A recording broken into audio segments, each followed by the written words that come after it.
Hello दोस्तों, स्वागत है मेरे यूट्यूब चैनल जितेंद्र नामदेव पर। तो आज हम जानेंगे कुछ ऐसे 10 सवाल जो आपके बेहद काम आ सकते हैं। तो चलिए आइए जानते हैं। अंतर्राष्ट्रीय महिला न्यायाधीश दिवस किस दिन मनाया जाता है? इसका आंसर क्या होना चाहिए? इसका आंसर है 10 मार्च। और क्यों मनाया जाता है?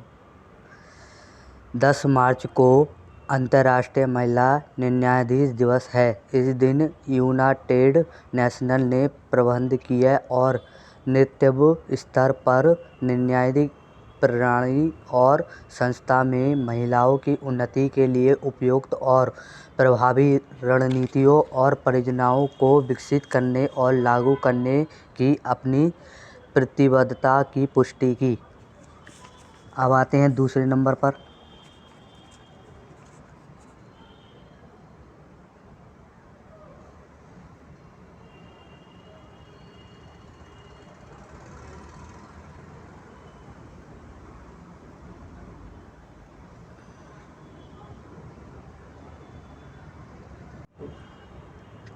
चलिए अब जानते हैं सेकंड क्वेश्चन। किस रेलवे जोन ने पहला गति शक्ति मल्टी मॉडल कार्गो टर्मिनल शुरू किया है? तो इसका आंसर है पूर्वी रेलवे। पूर्वी रेलवे के आसनसोल डिवीज़न ने झारखंड के थपा नगर में मीथेन पावर लिमिटेड की निजी साइडिंग को सफलतापूर्वक शुरू कर दिया है। दिसंबर 2021 में जीसीटी नीति के प्रकाशन के बाद से भारतीय रेलवे में यह पहला ऐसा गति शक्ति मल्टी मॉडल कार्गो टर्मिनल है। मीथेन विद्युत परियोजना वर्ष 2009 में शुरू की गई थी और विद्युत उत्पादन वर्ष 2011 में शुरू किया गया था। तो चलिए अब चलते हैं थर्ड क्वेश्चन पर।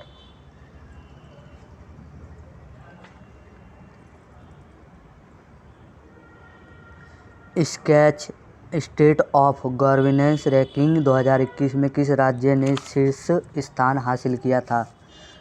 तो इसका उत्तर है आंध्र प्रदेश। आंध्र प्रदेश सरकार ने एक बार फिर Skoch state of governance ranking 2021 में शीर्ष स्थान हासिल किया है। पश्चिम बंगाल दूसरे स्थान, उड़ीसा तीसरे स्थान पर रहा, गुजरात चौथे स्थान, महाराष्ट्र पाँचवें स्थान और तेलंगाना छठे स्थान पर रहा। आंध्र प्रदेश ने पुलिस और सुरक्षा, कृषि, जिला प्रशासन और ग्रामीण विकास में भी शीर्ष स्थान हासिल किया है। तो आइए अब चलते हैं फोर्थ क्वेश्चन पर। फोर्थ क्वेश्चन है, किस केंद्रीय मंत्री ने 9 मार्च 2022 को role of labours in India's development नामक पुस्तक लॉन्च की है? तो इसका आंसर है भूपेंद्र यादव। केंद्रीय श्रम एवं रोजगार और पर्यावरण, वन एवं जलवायु परिवर्तन मंत्री भूपेंद्र यादव ने 9 मार्च 2022 को role of labours in India's development नामक पुस्तक का विमोचन किया। इसमें भारत की विकास यात्रा में श्रम के योगदान पर विख्यात शिक्षाविदों और चिकित्सकों द्वारा लिखे गए 12 लेख शामिल हैं। वी गिरी राष्ट्रीय श्रम संस्थान ने इस पुस्तक को प्रकाशित किया है। अब आता है पांचवा क्वेश्चन। नेपाल की किस ट्रांसजेंडर कार्यकर्ताओं को इंटरनेशनल वुमेन ऑफ करेज पुरस्कार से सम्मानित किया गया है? इसका आंसर है भूमिका श्रेष्ठ।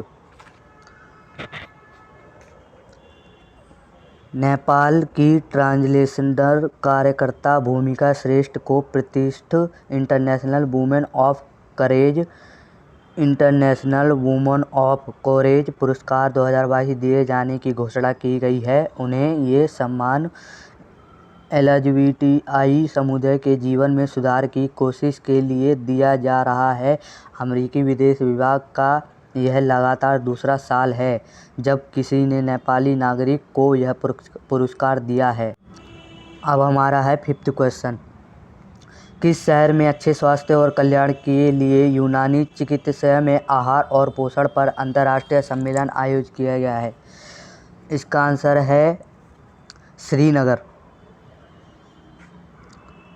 केंद्रीय आयुष और पतन, पोत और जलमार्ग मंत्री सर्बानंद सोनोवाल ने 10 मार्च 2022 को श्रीनगर में अच्छे स्वास्थ्य और कल्याण के लिए यूनानी चिकित्सा में आहार और पोषण पर अंतर्राष्ट्रीय सम्मेलन का उद्घाटन किया। उन्होंने घोषणा की कि यूनानी चिकित्सा के क्षेत्रीय अनुसंधान संस्थान को उत्कृष्टता केंद्र के रूप में विकसित किया जाएगा। चलिए अब आते हैं 8वें क्वेश्चन पर। किसने मार्च 2022 में MSME आइडिया हैकाथॉन 2022 के साथ MSME इनोवेटिव स्कीम शुरू की है? इसका आंसर है अर्जुन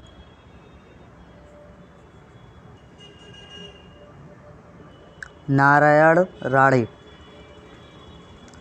केंद्रीय MSME मंत्री नारायण राणे ने 10 मार्च 2022 को MSME आइडिया हैकाथॉन 2022 के साथ MSME innovative scheme, incubation, design और IPR का शुभारंभ किया है। यह योजना नवोन्मेष गतिविधियों के लिए एक हब के रूप में कार्य करेगी, जिससे व्यवसाय प्रस्ताव में विचारों के विकास को सुदृढ़ और मार्गदर्शन किया जा सके, जिससे समाज को सीधे लाभ हो।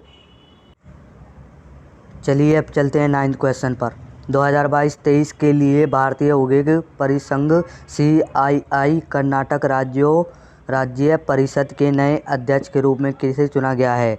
इसका आंसर है अर्जुन रंगा।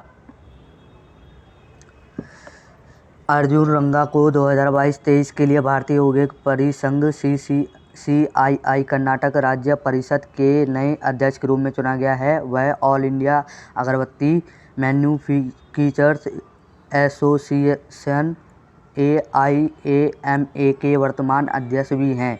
वह पहले वर्ष 2017-18 में CII मैसूर जोन के अध्यक्ष थे। श्री विजय कृष्ण वेंकटेशन को नए उपाध्यक्ष के रूप में चुना गया है।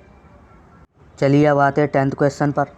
किसे मार्च 2022 में राष्ट्रीय वित्तीय रिपोर्टिंग प्राधिकरण NFRA के अध्यक्ष के रूप में नियुक्त किया गया है? इसका आंसर है अजय भूषण पांडे। सरकार ने पूर्व वित्त सचिव अजय भूषण पांडे को 3 साल की अवधि के लिए राष्ट्रीय वित्तीय रिपोर्टिंग प्राधिकरण NFRA का अध्यक्ष नियुक्त किया है।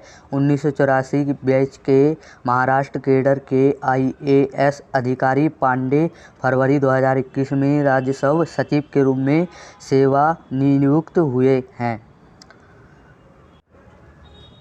तो दोस्तों, आई होप आपको हमारी वीडियो अच्छी लगे तो चैनल को सब्सक्राइब और लाइक शेयर करना ना भूलें। धन्यवाद।